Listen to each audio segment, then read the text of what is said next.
Hoy vamos a reflexionar sobre una pregunta. ¿Tiene la vida algún sentido? Nos aproximamos a este estudio desde una investigación realizada por el Instituto de Epistemología Genética en Ginebra. Es un estudio longitudinal que estudia muchas vidas y cuyo objetivo es comparar el desarrollo biológico con el desarrollo mental y afectivo de la gente, por supuesto. En principio encuentran una curva muy estable en general. Esa curva empieza así. El desarrollo biológico hace una especie de curva de campana. Aquí estamos recién nacidos, somos infantes, neonatos, somos niños, adolescentes, adultos, somos el adulto medio en la curva, en la cima de la campana, y empieza a partir de ahí un declinar biológico. Entonces aquí somos ya adultos mayores, aquí ya somos mucho más, digámoslo, ancianos, y aquí al final de la curva morimos. Ahora bien, ¿qué pasa con el desarrollo mental y afectivo? En general, el desarrollo mental y afectivo empieza corriendo paralelo al desarrollo biológico. O sea que si ustedes pintan esta curva y pintan después la curva del desarrollo mental y afectivo, tendrían que pintarla al pie de la otra. Va creciendo, va creciendo, va creciendo en la medida en que va desarrollándose biológicamente el ser. Ahora bien, de pronto puede ocurrir que haya un declinar mental y afectivo severo. Entonces las curvas se separan. Aquí sigue la curva de desarrollo biológico y la curva de desarrollo mental y afectivo declina. Por ejemplo, en una psicosis infantil, en un autismo infantil precoz, por ejemplo. También se puede seguir subiendo paralelamente hasta, por ejemplo, el nivel general de la adolescencia. Pero en la adolescencia pueden haber otras psicosis, problemas psicológicos serios, depresiones profundas, que hacen que la curva del crecimiento mental y afectivo también decrezca y se separe de la curva de desarrollo biológico, que aún sigue creciendo mientras la del desarrollo afectivo y mental decrece. Ahora bien, en general, en muchas poblaciones, el desarrollo mental y afectivo, cuando empieza a declinar el cuerpo, el organismo, también empieza a declinar el desarrollo mental y afectivo. Entonces, básicamente las curvas en muchos pueblos, en muchas personas, son iguales, salvo estas que se desprendieron previamente hacia el declinar prematuro. Sin embargo, hay pueblos, poblaciones, personas que hacen lo siguiente. Aquí van creciendo paralelas las dos curvas. Cuando llega el momento en que empieza el declinar biológico, la curva del desarrollo mental y afectivo asciende y sigue ascendiendo a pesar de que la otra curva declina y declina y declina, o sea, la del desarrollo biológico. Y declina hasta el final y la otra curva sigue creciendo. Hay estudios sobre jubilación que muestran un asunto terrible, y es que de pronto una persona aquí después de los 60 años está arriba, claramente con un desarrollo sostenido de su capacidad mental y afectiva, y se jubila. Y después de unos 3 meses se encuentra aquí, claramente en la curva del declinar mental.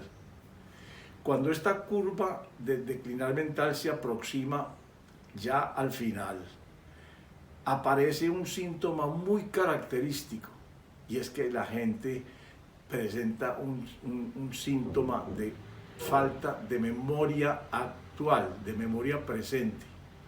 Recuerda muy bien lo que le pasó en su juventud. Y entonces un viejito de esos, todos lo conocemos, nos cuenta historias muy detalladas de las aventuras de su juventud. pero sin embargo se le olvida que nos la acaba de contar y nos vuelve a echar la historia completa. Eso indica que ya llegó a un nivel de demencia senil. Ese síntoma de perder la memoria inmediata es característico de la memoria senil. Pero no es forzoso. Hay personas que se jubilan y que no tenían la esperanza simplemente de dejar de trabajar, sino que tenían hasta un proyecto para aprovechar el tiempo libre que les queda para empeñarse en él. Esas personas no declinan, esas personas siguen desarrollándose hasta el final de su vida. Ahora bien, el asunto es que nosotros en general pensamos que para que se desarrolle la capacidad mental afectiva nosotros tenemos que estar, por ejemplo, estudiando, por ejemplo, haciendo una educación continuada, unos doctorados adicionales a nuestras carreras primarias y a nuestras especializaciones. Pero resulta que, óiganme bien esto, no es necesario, no es necesario. Yo tuve la posibilidad de examinar un video realizado con campesinos del Cáucaso, oígase bien, campesinos del Cáucaso, que no tenían ni siquiera la escolaridad mínima, o sea, eran totalmente analfabetos, hay que partir de eso. Y sin embargo, la persona concreta que mostraba en el video era una señora que decía tener 142 años. Todavía hay dudas acerca de si eso es correcto o no, porque los registros a veces pueden fallar, pero en su testimonio personal, la viejita, toda arrugada, absolutamente arrugada, pero con unos ojos vivaces y con una sonrisa increíble y con una vitalidad manifiesta, decía tener los 142 años. Ahora bien, lo importante es que le preguntaban, ¿usted cómo vive? ¿Qué es lo que hace usted en la vida ordinaria? Entonces ella decía, no, yo simplemente me levanto temprano en la mañana y salgo inmediatamente a ordeñar las vacas, a recoger la leña para hacer el almuerzo, a hacer las tareas de siembra que tenga que hacer en la granja y las tareas de recolección de verduras, frutos, lo que sea necesario para el consumo de ese día. Y luego vengo, hiervo la leche, voy preparando el almuerzo y tal. Todo el día estaba pendiente, digamos, de las necesidades del hogar. Esa señora, fíjense el entusiasmo, se iba a casar próximamente por tercera vez con un pipiolo de 108 años. O sea, le llevaba a ella un montón de años a él. Pero estaba dispuesta a construir y constituir un nuevo hogar. Preguntada por si fumaba o tomaba algún licor, contestó cosas como esta, que son cosas llamativas, porque, por ejemplo, normalmente tomaba entre 6 y 8 vasos de vodka al día. Me supongo que son vasos que no son muy grandes, pero eran 8 vasos, decía ella. Y fumaba 40 tabacos diarios. Por supuesto, espero que no seamos tan estúpidos de salir a comprar vodka y a fumar tabaco, pero la verdad es que es muy importante saber que esa persona hacía un consumo sistemático de esos dos, digámoslo así, venenos, y sin embargo conservaba su vitalidad. Le preguntaron en algún momento si ella había pensado en jubilarse, y ella decía, ¿pero qué es eso? Entonces le explicaron que era la jubilación en Occidente. Cuando comprendió la idea, se secó de la risa, pero con una risa que parecía una cascada de lo cristalina que resultaba. Era una cosa sorprendente, porque la señora llena de arrugas, no le cabía una más. Y sin embargo, esa vitalidad, esa capacidad de comprensión, esa risa tan cristalina y tan potente, porque era además muy expresiva. Entonces uno se pone a pensar, no, es que no, fíjense que el desarrollo no es necesariamente que estemos estudiando, ni, ni haciendo cursos, ni aprendiendo nuevas técnicas o nuevos conceptos, no. Es que básicamente, ¿qué es lo que hay ahí? Ahí lo que hay es una responsabilidad por la manera como vive, una responsabilidad por su hogar en ese caso.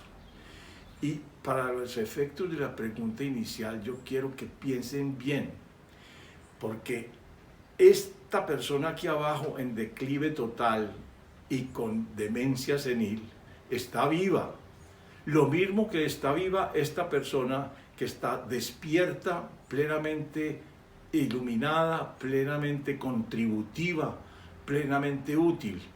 Ambos están vivos. Ahora, ¿cuál es la diferencia?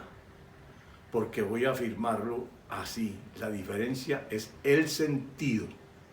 El sentido, la responsabilidad de vivir, el tener algo en que ocuparse de tal manera que sienta uno que su vida es útil y que sirve para su comunidad, para su familia, para sus hijos, para su esposo o esposa, para su hogar.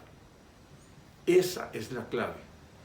Y personas que no han trabajado, pero que han vivido, por ejemplo, en una familia dedicadas al servicio de los demás y al servicio, por ejemplo, de personas enfermas o incapacitadas, y que de pronto en algún momento dado, después ya en la vejez, no tienen de quién ocuparse.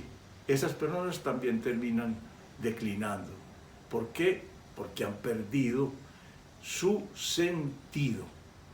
De manera que la pregunta es, mejor dicho, solucionamos la pregunta así. Usted aquí está vivo, aquí está vivo. ¿Cuál es la diferencia? Voy a subrayar el sentido. Mucho gusto, nos veremos.